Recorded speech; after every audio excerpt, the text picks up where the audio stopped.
Pai Santo, Pai querido, obrigado por esta manhã, obrigado pela reunião da tua igreja nesta manhã.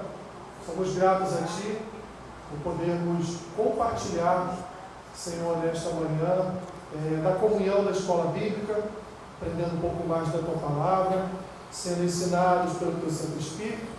Peço ao Senhor que me ajude a transmitir, Senhor, esse ensino, me ajude a transmitir aquilo que está dentro do nosso contexto desta manhã. Abençoe cada um dos meus irmãos e irmãs que se fazem presentes e que o Teu Santo Espírito venha falar no nosso coração. Em nome de Jesus.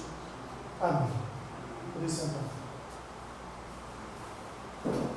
Então, na página 30 do seu livreto, nós vamos ver aí, já no segundo parágrafo, quais são os 5 pontos das doutrinas da graça,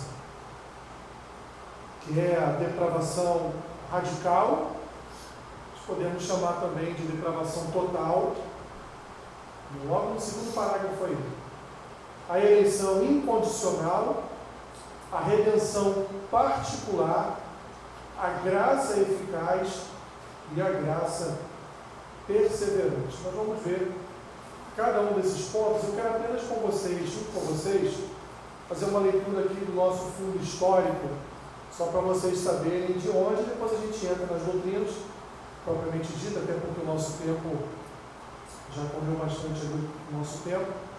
Então vamos aqui para o fundo histórico. O pano do fundo histórico diz assim: embora os 5 pontos estejam presentes nos escritos de João Calvino, eles nunca foram organizados dessa maneira por Calvino, nem em sua obra mais famosa, As Institutas da Religião Cristã. Foi seu sucessor na regência da Academia de Genebra. A Academia de Genebra é um seminário teológico, fundado em 1559 por João Calvino. E ali foi o berço do que hoje conhecemos como a Universidade de Genebra. Então foi um sucessor dele, uma espécie de um aluno dele, um discípulo, chamado Teodoro de Beza, que elaborou os 5 pontos, chamados 5 pontos do calvinismo, ou podemos aqui, melhor para nós, será chamarmos de doutrinas da graça.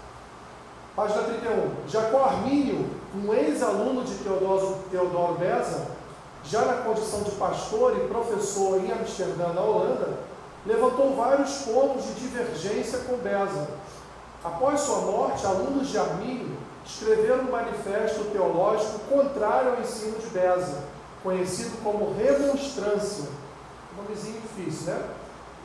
E o enviaram às autoridades civis holandesas, que naqueles dias debatiam e legislavam questões do âmbito teológico. Olha que interessante, né? O governo naquele tempo, ele cuidava de questões teológicas. O Estado, ele se preocupava com o pensamento da igreja, igualzinho hoje, né? Não é igual? Os governos se preocupam, né, com o pensamento da igreja. Na verdade, eles se preocupam em quem o povo de Deus vai votar, né? E estão sempre atrás da igreja só para angariar votos, a verdade é essa. Mas se preocupar de fato com a missão da igreja ou com a teologia da igreja, de forma alguma eles se preocupariam com isso. Então a resposta calvinista a essa argumentação resultou naquilo que conhecemos como os cânones de Dort, nos quais estão compilados os 5 pontos. Então vamos aqui resumir para vocês entenderem melhor. Um discípulo ou um aluno de João Calvino, chamado Teodoro de Beza, pegou todo o ensino de Calvino e fez o quê? Grande parte desse ensino ele transformou em 5 pontos. 5 pontos que são bíblicos, 5 pontos que são essenciais para o desenvolvimento de uma boa teologia, para o conhecimento da sã doutrina. Então ele desenvolveu esses 5 pontos.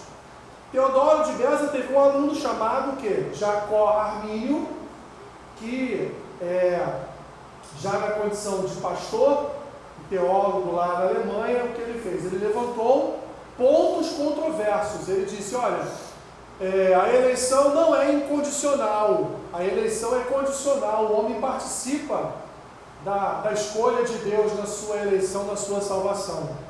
Então é só um exemplo para vocês terem aqui claro na mente o que então Armínio fez. Armínio começou a contrapor as doutrinas da graça ali que Teodoro de Beza havia retirado do ensino de Calvino. E aí, após a morte de Armínio, os seus alunos fizeram o quê? Construir então toda uma estrutura de pensamento teológico baseado nos 5 pontos de Armínio, baseados nos 5 pontos que a gente conhece como arminianismo, tá bom? Então eles começaram a debater isso teologicamente lá na Holanda, levando até essas questões para o Estado. As pessoas que eram discípulos lá de Calvino, de Teodoro de Beza, fizeram o quê? Eles contra-atacaram. E aí então lá no Cânono de Dort, que foi uma espécie de uma reunião, de um concílio e que veio a resultar nos cânonos de Dort, eles então compilaram definitivamente os 5 pontos das doutrinas da graça e ali, portanto, estabeleceram na igreja holandesa, naquele tempo, estabeleceram que aquele eram os 5 pontos fiéis às Escrituras. Continuando então, ainda na página 31, segundo parágrafo, anos depois, a doutrina de Armínio foi revista e abraçada por muitos grupos evangélicos diferentes, como os metodistas, batistas e bem mais tarde os pentecostais. Nesse sentido, vemos claramente que o pentecostal reformado não pode ser considerado um pentecostal clássico ou tradicional, mas pois rejeita os ensinamentos de Armínio e afirma os cânonos de Dort. Então nós, a Igreja Cristã de Nova Vida, ela hoje se baseia nas doutrinas da graça e, portanto, ela não deixou, como já falei lá na primeira aula e já vem sendo dito em todas as aulas, nós não deixamos de ser pentecostais, mas 99,9% dos pentecostais creem nos pontos de Armínio. Nós somos pentecostais, mas nós não somos pentecostais tradicionais ou clássicos, que acreditam que são arminianos, que acreditam nas doutrinas de Armínio. Nós somos o quê? Reformados. Por quê? Porque nós cremos nas doutrinas da graça. Nós cremos naquilo que foi estabelecido nos cânonos de Dort. Continuando então, o terceiro e último parágrafo aqui. A resposta à remonstrância e ao arminianismo como tal doutrina é mais conhecida. Acha seu resumo nos 5 pontos, isto é, nas doutrinas da graça. Esses postulados teológicos traçam o norte pelo qual o cristão reformado entende a salvação, sendo esta uma atividade divina, uma vez que o Deus Salvador é o principal agente do processo de conversão ao reino de Deus. Vou fazer uma pergunta a vocês. Vocês creem que a salvação é obra única e exclusiva de Deus? Vocês creem que a salvação é uma obra única e exclusiva de Deus? Então vocês são reformados. É nisso que nós cremos. Que o homem, em que pese a sua responsabilidade, porque cada um de nós temos uma responsabilidade com a nossa vida. Em que pese a nossa responsabilidade, quem salva, meus irmãos, é Deus, não é o homem. Eu posso fazer o que eu quiser, mas o que eu fizer não vai ser condição para a minha salvação. Por isso que um dos pontos das doutrinas da graça é a eleição incondicional, ou seja, ela independe de condições. O homem não pode fazer absolutamente nada para que ele venha a ser salvo. Isso é uma obra única e exclusiva de quem? De Deus. É Deus que salva. A partir do momento que nós temos, meus irmãos, essa visão soberana, porque tudo parte de crermos na soberania de Deus. Tudo parte daí. Eu sei que em certos aspectos é difícil entendermos, porque nós servimos a um Deus bom, nós somos homens e mulheres de Deus, e portanto, como as Escrituras nos prometem, como as Escrituras falam, olhamos para a nossa casa e pensamos, bem, eu creio né? As mulheres, eu creio que meu marido será salvo, os pais, eu creio que os meus filhos serão salvos. Mas tudo isso é um ato nosso de fé, é um ato nosso de crer, mas não somos nós que salvamos. É Deus que salva. E aí que vem o grande problema. Quando nós deixamos nas mãos de Deus a questão da salvação, porque é uma escolha única e exclusiva dele. Então, quando nós vemos, por exemplo, um parente falecer sem salvação, como nós pensamos, como pode Deus ter deixado ele morrer sem salvação? Porque Deus é bom, Ele quer salvar a todos, mas como pode isso? Meus irmãos, aí entra a soberania de Deus. Está nas mãos dele, não está nas nossas mãos. Os planos e propósitos divinos estão muito além do que a nossa limitada e finitamente pode entender, pode compreender. Mas quando nós entendemos a soberania de Deus, porque de fato, o pior dos piores dos pontos aqui nas doutrinas da graça é a questão da eleição. Porque quando a gente fala de eleição, você não pensa no vizinho, você pensa no marido, no filho, na esposa, no sobrinho, no neto, no bisneto, né? Você não pensa no vizinho. Você olha para o seu umbigo, você olha para a sua casa, você olha para a sua família. E aí começa a bater aquele desespero. Por quê? Porque parece não é, que a salvação daquele ente querido está além das suas orações, está além dos seus jejuns, está além das suas preocupações, está além de tudo que você possa fazer para tentar, de certa forma, levar aquela alma a Cristo. Quando nós compreendemos a soberania de Deus, nós passamos a entender que nós temos que orar, jejuamos por nossa vida espiritual para nos fortalecer, para poder orar por outras pessoas, nós oramos pelos nossos familiares, nós cremos que Deus pode salvar, nós fazemos tudo o que nós podemos fazer, mas o ato final é da vontade de Deus.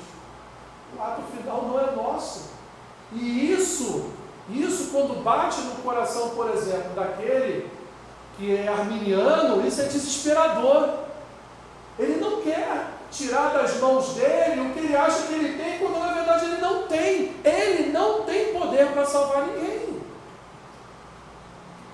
Ele pode ser um instrumento, ele pode ser um canal, ele pode ser uma bênção na vida daquela pessoa, mas não é ele que vai dizer a Deus: o Senhor tem que salvar isso aqui. Não, esse aqui o Senhor não salva não, mas esse aqui o Senhor tem que salvar. Porque afinal de contas eu oro, eu jejuo, eu estou na igreja todo dia, eu faço isso, eu faço aquilo, e o Senhor não vai salvar? Ou seja, espremem o Senhor na parede, né? E diz: o Senhor tem que salvar.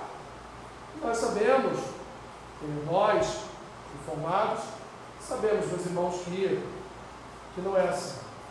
Então temos como primeiro ponto das doutrinas da graça aquilo que é chamado aqui como depravação radical, mas nós podemos chamar também de depravação total. E o que é, meus irmãos, a depravação radical? E podemos aqui, de forma análoga, colocar aqui como depravação total também. É que o homem, meus irmãos, ele é totalmente depravado. Aí você fala: depravado? Não, depravado já vem com o sexual na nossa mente, né? Mas não tem nada a ver com isso. Depravação significa aqui, biblicamente, que o homem ele está completamente perdido. Ele é uma pessoa completamente perdida. E isso tem muito significado para nós, por quê? Porque a partir do momento que o homem ele é completamente perdido, ele é totalmente depravado, ele é radicalmente depravado, então o homem não pode se salvar. Porque é impossível que uma pessoa totalmente depravada consiga ter o entendimento de mudança radical do seu coração, do seu próprio coração depravado, para uma novidade de vida onde ela vai ser salva. Meus irmãos e meus irmãos, isso é uma operação do Espírito Santo. Todos nós, antes de conhecermos a Cristo, éramos o quê? Totalmente depravados. éramos depravados radicalmente, estávamos perdidos, estávamos completamente destinados a quê? À morte eterna. Mas quando Cristo nos alcançou, Ele então mudou o nosso coração de pedra para um coração de carne. Ele mudou o nosso pensar, a nossa cosmovisão, mudou o nosso coração. Portanto, como primeiro ponto da doutrina da graça, nós temos aqui a depravação total. E diz aqui, página 32, o primeiro ponto diz respeito ao fato de um homem ter morrido moral e espiritualmente no momento de sua desobediência no Éden, tornando-se incapaz de escolher o bem, pois tal capacidade se perdeu. Assim como um ser humano pode escolher viver no fundo do mar, mas é incapaz de fazê-lo, pois não consegue respirar debaixo d'água, o homem não consegue sequer enxergar o bem, e, portanto, não tem como escolher o bem. As coisas de Deus lhes são loucura, pois seu entendimento foi obscurecido. Mesmo após Cristo já ter completado a sua obra na cruz, o homem não regenerado ainda continua cego e morto. Então o homem que ainda não foi alcançado pela regeneração, pela mudança de vida implementada pelo poder do Espírito Santo, implementada pela obra de Cristo no Calvário e na sua ressurreição, ele ainda é um homem o quê? Totalmente perdido, depravado, radicalmente depravado. Ou seja, ele depende única e exclusivamente de um toque do Senhor na sua vida, para que ele então seja salvo. Eu quero ler um texto com vocês, Jeremias 17, 9.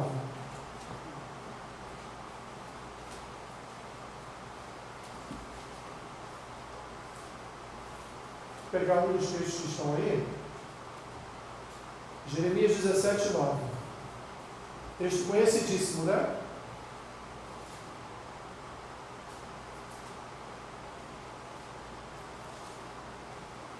Olha o que o Senhor fala com Jeremias. Enganoso é o coração, mais do que todas as coisas, e desesperadamente corrupto, quem o conhecerá? Então Deus aqui, ele já está dizendo para Jeremias que um homem que não é convertido, um homem que não é regenerado, um homem que não é transformado pela palavra, não é alcançado pelo Evangelho, um homem que não tem, não é habitação, casa do Espírito Santo, ele é uma pessoa o quê?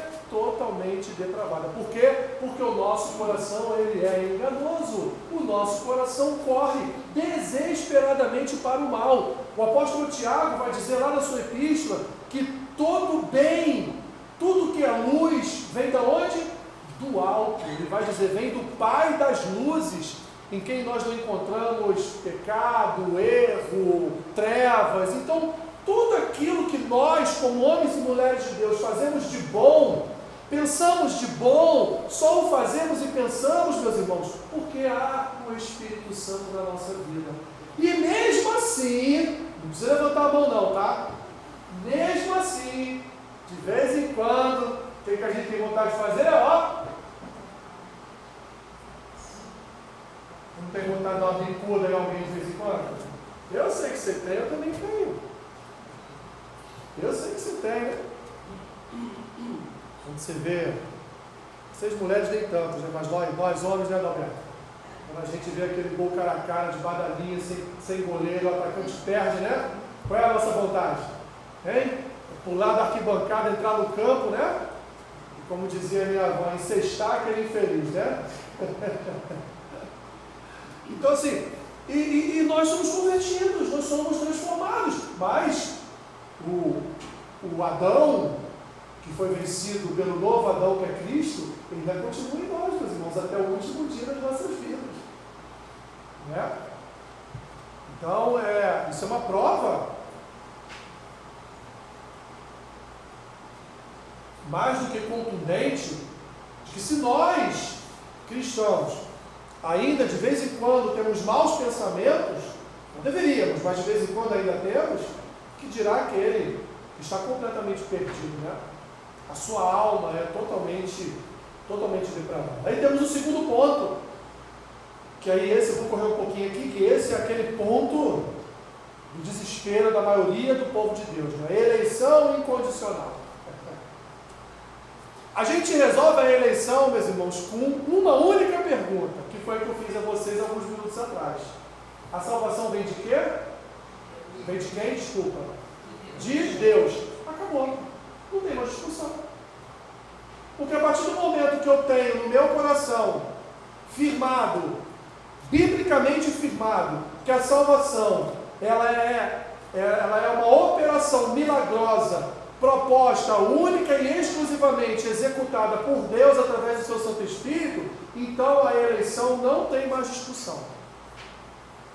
Eu não posso mais pensar que o homem ele tem autonomia na sua eleição, ele tem autonomia em ser, em escolher, participar, estar como membro de um corpo, como membro de uma igreja. Sim? Eu vi aqui que a consequência de Deus ter escolhido alguns, ele vinha salvar, não disse Deus não ter escolhido outros. Eu não entendi porque Deus quer salvar todos. Exatamente. Mas todos serão salvos? Não, porque existe livre-arbítrio. Então, aí que entra a discussão. Vamos lá. Na verdade, o livre-arbítrio foi dado a Adão e Eva. Hoje nós não possuímos mais isso que se chama de livre-arbítrio. Entendeu? Isso por uma questão de liberdade, nos foi cortado, porque Satanás, através da serpente, nos cortou isso. Quando Adão e Eva pecaram, eles deixaram de ter livre-arbítrio. Por que deixaram de ter livre-arbítrio? Porque hoje nós somos totalmente dominados pelo mal. E a partir do momento que nós somos totalmente dominados pelo mal, nós não temos livre-arbítrio. Nós vamos, como diz aqui Jeremias, nós vamos correr para fazer o quê? O mal sempre. Aí entra a graça. Aí entra Cristo. Aí entra a escolha. E de fato, o homem, na sua natureza adâmica, ele precisa de um socorro. Ele precisa de salvação. Nós sabemos, como foi a pergunta que eu lhe fiz, todos serão salvos? Não. Deus gostaria de salvar todos? Sim. Mas Ele não vai salvar a todos. Por quê? É por culpa de Deus? Não, é por culpa do pecado. Não é por culpa de Deus. É por culpa do pecado. Porque se nós tivéssemos o livre-arbítrio, nós seríamos como Adão e Eva. Adão e Eva não tiveram a opção de escolher ouvir ou não a serpente? Eles tiveram a opção. Não tiveram? Mas eles ouviram, pelo livre-arbítrio dado a eles ouviram quem? Ouviram a serpente. Não ouviram a voz da obediência, que Deus havia dito, não come do fruto daquela árvore. A mulher, Eva ainda chega a tentar um confronto com a serpente. Não, mas ele não disse, ele disse que não era para comer do fruto daquela árvore. E a serpente diz o que para ela? Não é bem assim. É porque quando vocês comerem, vocês serão como Deus, conhecedores do bem e do mal. Então Eva, no livre-arbítrio dela, pensou o quê? Opa, eu posso escolher ser como Deus, então eu quero ser como Deus. A partir de então, o homem passou a ser escravo de quem? Do pecado. E se nós somos escravos, escravo tem escolha? Não tem. Escravo tem livre-arbítrio? Não tem. Ele faz tudo que o mestre dele, que o Senhor dele manda, não é? Então, enquanto nós estávamos longe da presença de Cristo, nós éramos o quê? Escravos de quem? Do pecado. Tínhamos escolha? Não tínhamos escolha.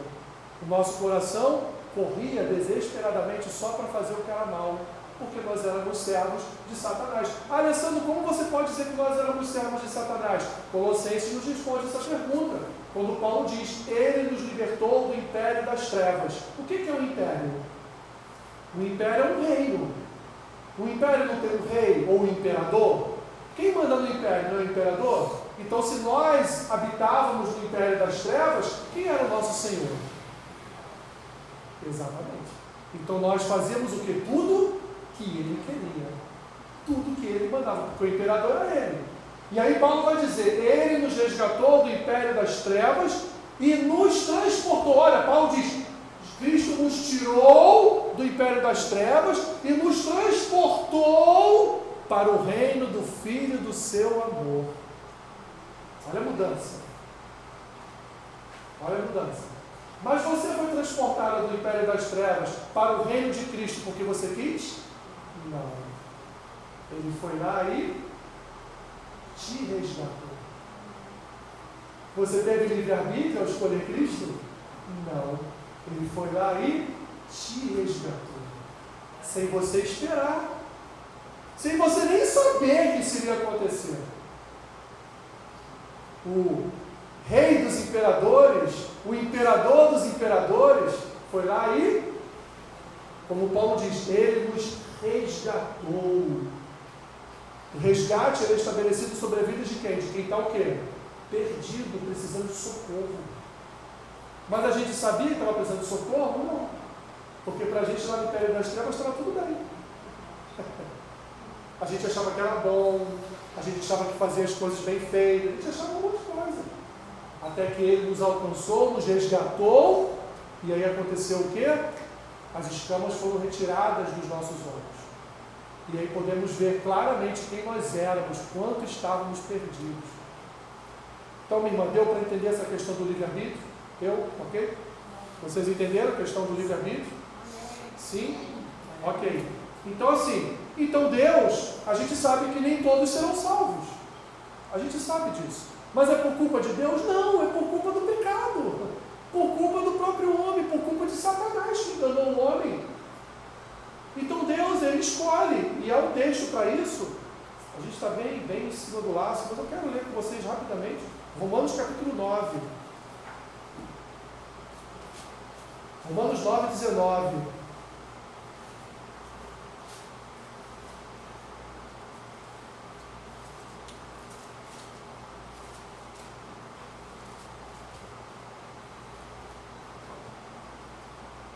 Romanos 9, 19.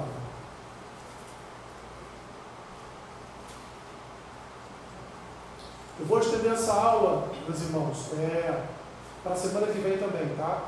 Eu vou reformular a nossa agenda e semana que vem eu volto para a gente continuar falando um pouquinho mais da eleição e continuar nos outros 3 pontos, tá bom? Só para a gente não avançar no nosso tempo ali. Então, Romanos 9, versículo 19, diz assim: qual é o título que está aí na sua Bíblia?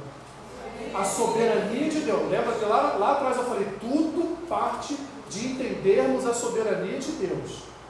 Se não entendermos a soberania de Deus, nós não vamos entender o papel de Deus e o papel do homem. Não vamos entender. Então está aqui o texto. Tu, porém, me dirás, de que se queixa ele ainda? Pois quem jamais resistiu à sua vontade? Quem és tu, ó homem, para discutires com Deus? Olha o que Paulo diz. Quem é tu, ó homem, para discutires com Deus? Porventura, pode o objeto, Paulo está dizendo aqui, nós somos objetos, porque nós fomos criados. Ok? É a analogia que Paulo faz aqui. Pode o objeto perguntar a quem o fez, por que me fizeste assim? E ele continua.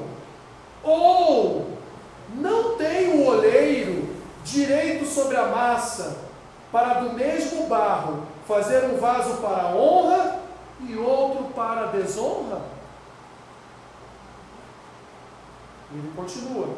Que diremos, pois, se Deus, querendo mostrar a sua ira e dar a conhecer o seu poder, suportou com muita longanimidade os vasos de ira preparados para a perdição, a fim de que também desse a conhecer as riquezas da sua glória em vasos de misericórdia, que para a glória preparou de antemão, os quais somos nós, a quem também chamou, não só dentre os judeus, mas também dentre os gentios. Olha o que Paulo está dizendo aqui, meus irmãos. Podemos nós criticar a Deus porque Ele salva uns e não salva outros? Não.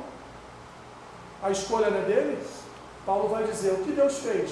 Do mesmo barro, Deus fez vaso para honra e fez vaso para desonra. Quem são os vasos para desonra? São os ímpios. São os ímpios. São aqueles que até este momento não foram alcançados pela graça de Deus. Ou aqueles que morreram perdidos. Esses são os vasos de desonra. Aí você vai pensar, poxa, mas parece uma atitude tão má de Deus, né? Não, mal é o pecado. A consequência do pecado é o que? A morte. Se Deus quer mostrar para o mundo que há a sua igreja, que é um povo que é seu, que há vasos para a honra, não tem que existir vasos para a desonra. O que Jesus vai falar lá na parábola do joio e do trigo? Enquanto o ceifador não chegar, deixe o joio e o trigo juntos. Porque se você for arrancar o trigo, você vai arrancar o joio junto, porque ali quando estão juntos, eles ficam... Então o que Cristo fala? Espera o ceifeiro chegar, né? O ceifador chegar, porque ele vai separar o joio do trigo. E vai lançar o joio no celeiro e tacar fogo no joio. O que Jesus está falando? Olha, vai ter gente perdida. Vai ter gente perdida. Não tem jeito. Por quê? Por culpa de Deus? Não. Por culpa lá de Adão e Eva lá no Éden.